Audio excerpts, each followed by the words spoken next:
this historical meeting that we're having here today. It's really a pleasure to see so many folks out so early in the morning to come to a housing meeting.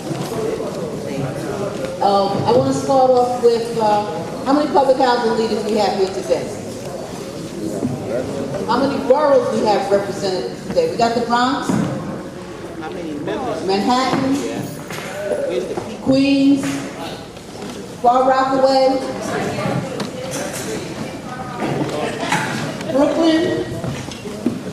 Brooklyn, Staten Island. Did Staten Island make it? That one? No, we got all the boroughs in Staten Island. Thank you. We got one Staten Island. So this event today is about setting the stage. As you know, there's so much stuff going on with public housing. And so why I say this is historical is because how many folks we have here that are not from this country? How many international people here from the UN today? So let's see what countries you're from. Let me hear. Jamaica. Jamaica, México, Mexico, Nicaragua, Ecuador, Nicaragua, Nicaragua. Okay, I'm old. Nigeria. Nigeria, Malaysia, Kenya, Brazil. Yeah. I welcome you all here today to our community. So we have some distinguished guests here who are going to speak on the issues. And we're going to start off with Mr. Daniel Barber, who is the president of the Citywide Council of Presidents. And he will give us an overview of the public housing leadership.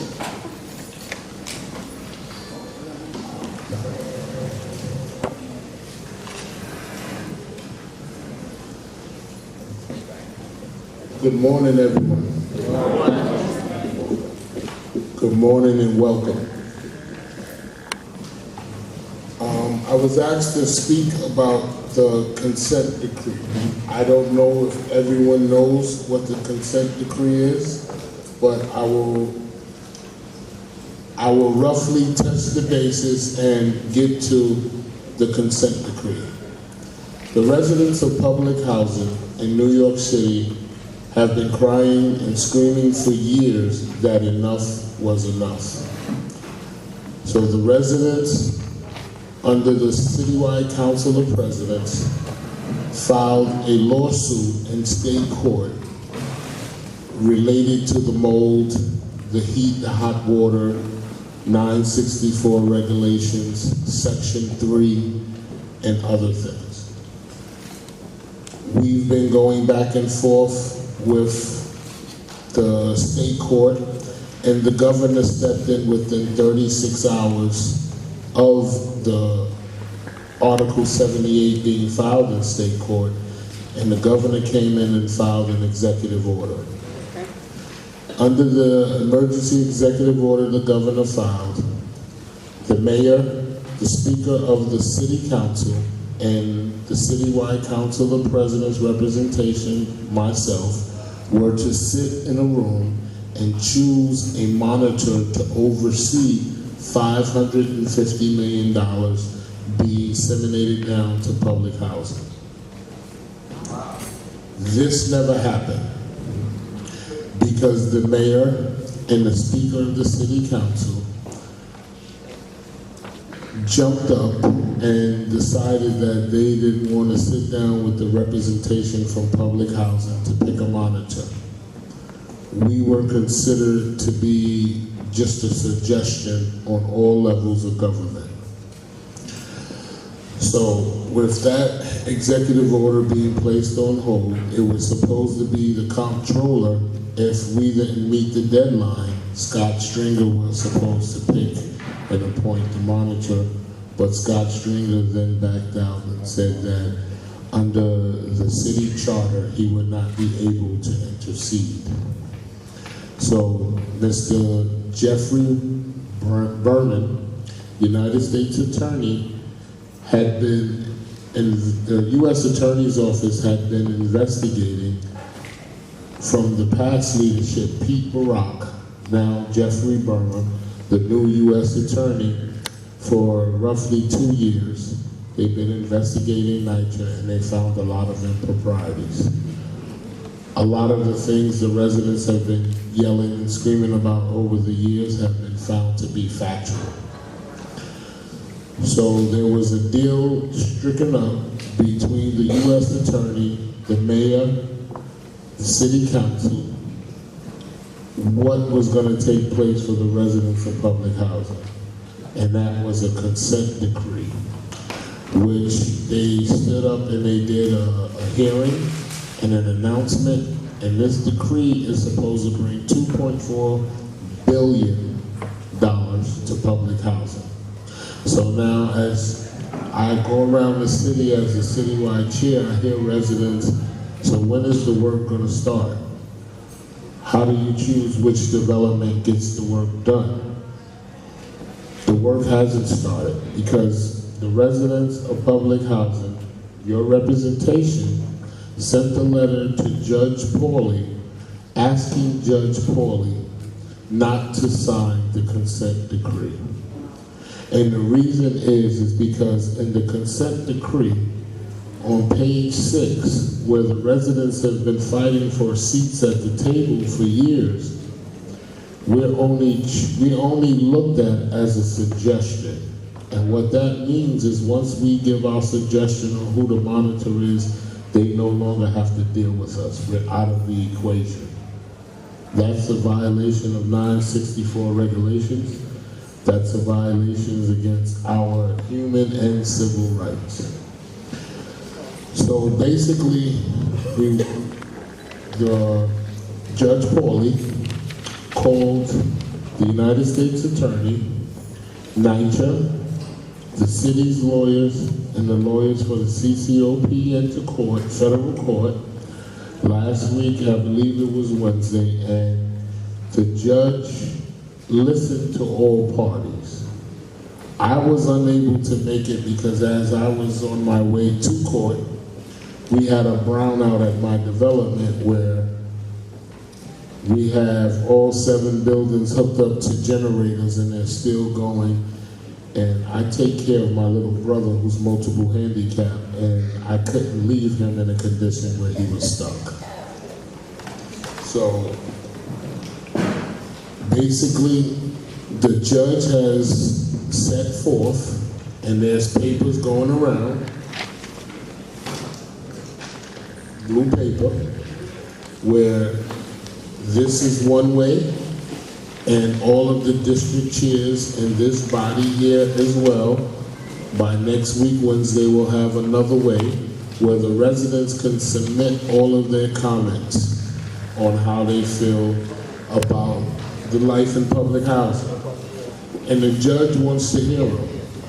This is truly a beginning because we've never had this, where the federal judge overseeing the case. And it's not just public housing, it's not just what CCOP brought to the table, but it's also the Baez case with the mold, where NYCHA hasn't been following the law on that. So my time is up, and thank you very much.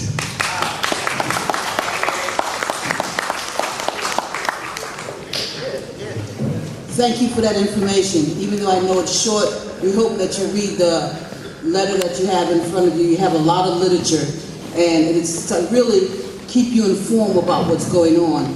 You know, public housing is being threatened now more than it ever has before. And we all really have to stick together, and the way we stick together is by being informed. And as you get this information, you ought to pass it on to other people. Let's not just keep it to ourselves, because the stronger we are and the more we organize, the more chance we have of saving our homes. Our next speaker now will be Mr. Ms. Simmons is not here right now, so Mr. Johnson. Mr. Johnson is going to speak on the importance of Section 3.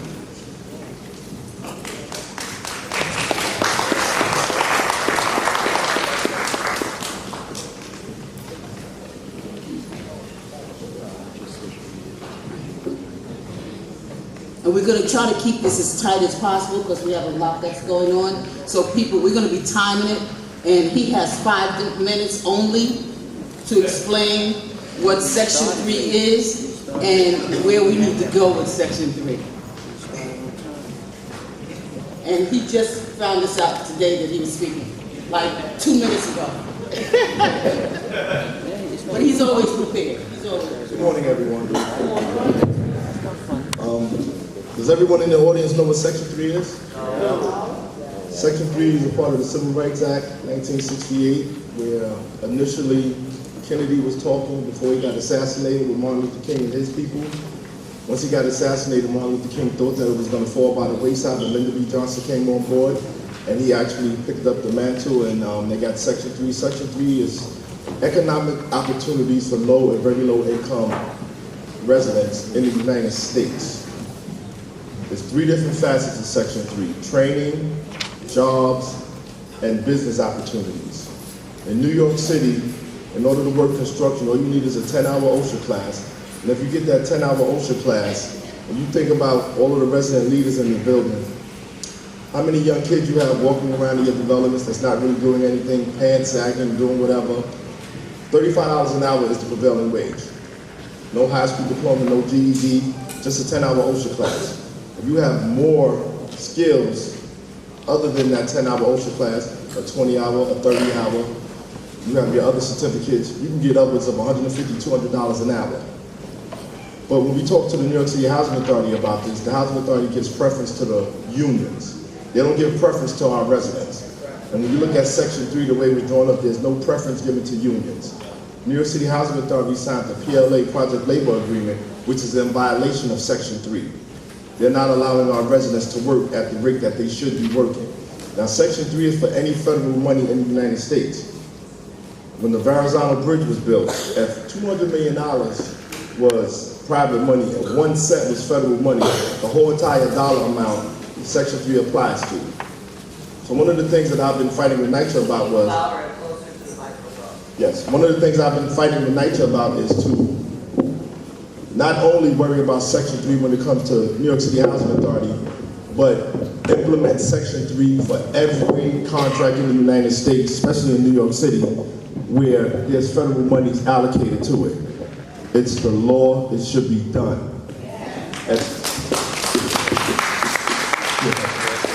If they're coming to your development and you're a president and you're a relatively new president, you don't understand what Section 3 is, when they have that pre-start meeting, make sure you first and foremost get a copy of the contract. When you get a copy of the contract, you read that contract thoroughly. Don't let them give you a copy of that contract the day of the meeting. Make sure they give you that contract before the meeting so you can thoroughly read through it and familiarize yourself with it. Make sure you fight for these jobs for your residents. I remember I went to a development and the contractor said, I'm not going to hire anybody. I really don't know about Section 3. I said, I don't want you to believe me. Do your research. I gave him the paperwork. He went online. He did his research.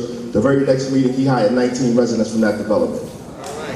There's so many things that can be done under Section 3. So many things. If they come to your development and you feel that you don't want your residents to get jobs, you want your residents to get training so they can be skilled to make even more money in the work field. That Section 3 allocation can go towards training for your residents. If there's residents that have businesses, the New York City Housing Authority can partner with your residents that have businesses, resident-owned businesses. Now, this might come as a shocker to most people, but legally, a resident-owned business can make up to $1 million a year for 3 years and still live in public housing. These are the things that they are not telling us. These are the things that we need to know. These are the things that we need to familiarize ourselves with. Simply go online and learn Section 3 and understand Section 3 so you can figure out how it works for you, how it works for your residents, how it works for your development, how it works for the city at large. Section 3 is very, very important, and we need to know all facets of Section 3. We went to DC. Danny Barber and I and a few other people, we met with the Section 3 organizers, the people that run Section 3 from HUD, to familiarize ourselves more so we can learn more about Section 3. So these are the things that you need to do. Just remember, Section 3 is about jobs. You don't need a high school diploma or GED, you need your 10-hour OSHA class. Prevailing wage, minimum wage for Section 3 in New York City is $35 an hour. If you want your residents to get training, you can have your residents get training, specialized training, where they don't have to pay for it. Section 3 pays for it. If you have any residents that own businesses, you can own one business and you can bid on another business, you can contract the work out and still make money. That's legal. You don't have to have a construction business to bid on construction. So you can have another type of business, you can bid on that, and if you awarded that contract, you can sub it out. But please make sure that you familiarize yourselves with Section 3 and understand and know what it is and how it can work for your residents. Thank you.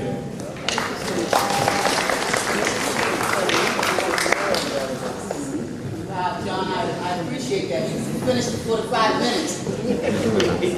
We don't want no arguments, so you see we have a time clock over there so that folks will know. We don't have to fuss with you about your time. Our next speaker is going to be Maria Forbes.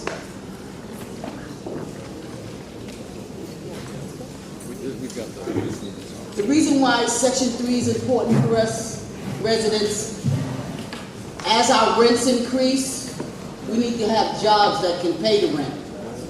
So it's important not only our young people have jobs, but any of our family members. Because construction is not just for men, it's for women also.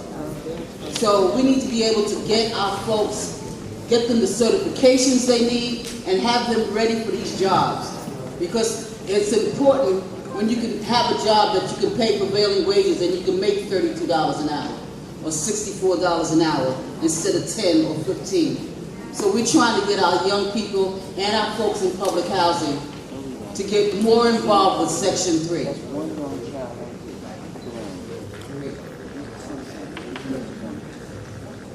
5 minutes. Jan gave you 10 minutes.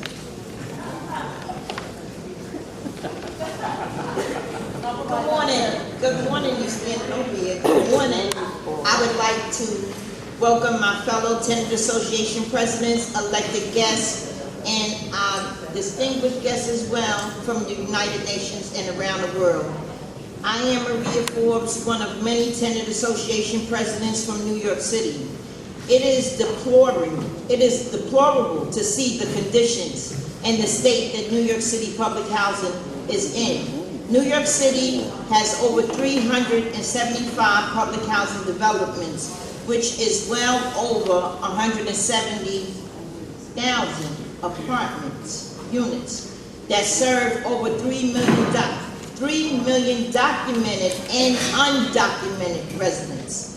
Public housing was developed to serve low-income families at 30% of their income and to help them have a better way of life for them and their families. Over the years, the federal government has changed from low-income families to only address affordable housing.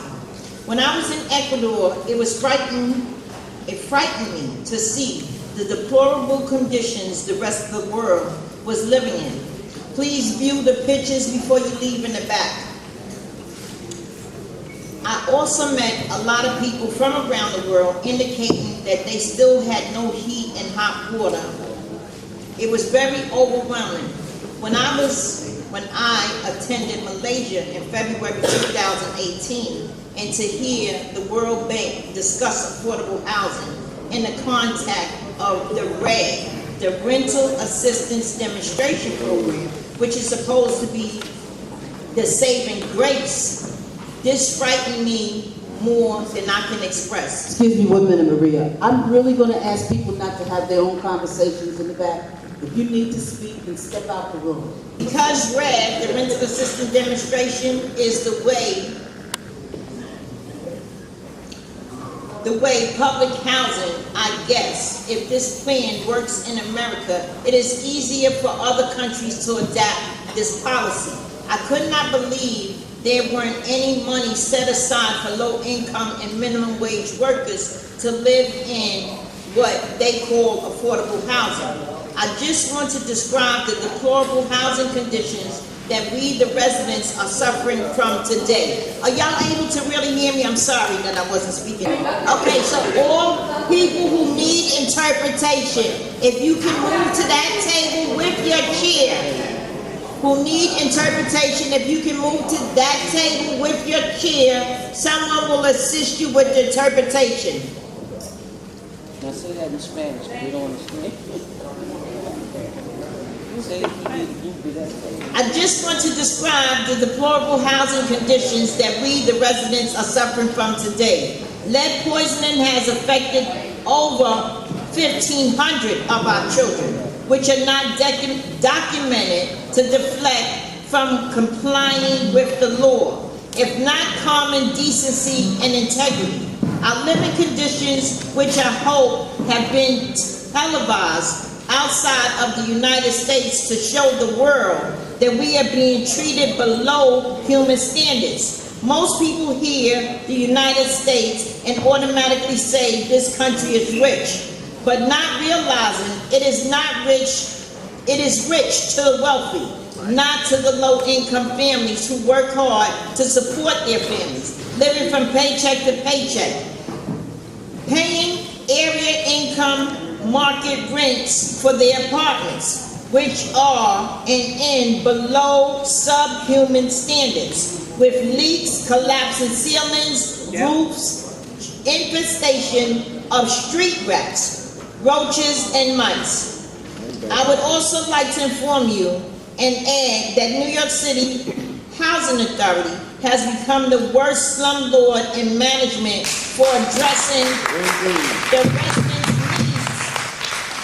and services over the years. The tenant association presidents have lost complete control over their community centers, which have been providing social service activities, programs, recreation activities for our children and residents. Our senior citizen centers have been shut down. We no longer provide breakfast or lunch for our children or our seniors. It is hard for low-income families who have been relying on these provided services for so long to no longer have access to them. This also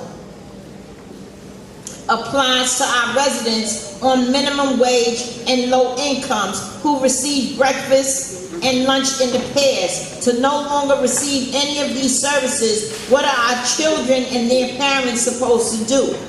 We have lost these employment programs for our youth, adults, and unemployed. That's the Section 3 that John was referring to, which is critical and critically economic hardship to our families and our communities. The government is changing our rent over the years. A 3-bedroom apartment is now over $1,800 a month. How is this considered affordable housing? We are now faced with another dilemma from our new administration to increase our rent to 35% of our income as soon as they can make it possible. In New York City, some unions have negotiated contracts to receive a cost of living increase. Have not received. For 12 years that we knew that the Bloomberg administration was in, none of the city employees received an adjusted or a decent contract. It wasn't later until the next administration came in to assist them with negotiating new contracts. So, some unions have not negotiated contracts to receive a cost of living increase, which would help, but not even cover or address our minimum wage workers' cost of living, paying their rent and medical insurance, applying for food stamps, medical, and welfare programs that are supposed to help low-income and minimum wage families have been drastically cut. The ecology has also a drastic change because New York City Housing Authority has taken away our playgrounds, our parking space, our trees, our open lands are being used to build additional so-called affordable housing. All of this affordable housing is to gain profit for them because there is no profit in it. There's no profit in it for the remaining tenants that live here. The loss of space for our children, our seniors as a whole is destroying public housing as we know it.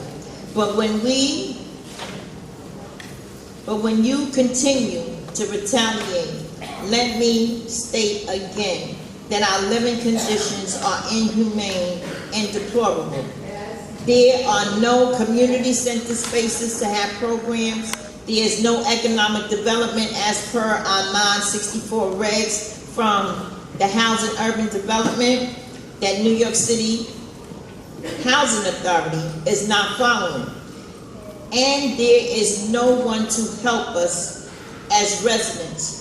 So we will begin to work on our own solutions, and everyone here is needed, from the World Bank, the United Nations, and our elected officials. I just want to say that was so much to give you in such a short time. I only got 1 minute left. But I want to show you this letter that I picked out the hallway. I'm not going to read it in its entirety. It was just pasted to the wall. It's not even no letterhead on it to identify who this came from. But it came from, it said, intern chairman, Stanley Bresnon. How could the chairman send us something like this? Never in 100 years, and I've been in public housing since 1985, have we ever received a document like this from NYCHA staff. But in closing, the complaint underlined the constant decree must be viewed as an agenda for corrective action and a springboard for communities to continuous improve. As part of our agreement, a court-appointed federal monitor will oversee the New York City Housing Authority, as already started to address health and safety concerns in the development. Working relationship with the monitor as we make improvements to New York City homes. But if we don't sit at the table, what's going to happen? No services. So it is very, very important for us to always have a seat at the table with this new administration, due to the lack of misappropriation, not the lack, but the misappropriations of our funding for over years and years and years and years. So now it's required of you to show up and be a part of sitting at the table with NYCHA. Understand that.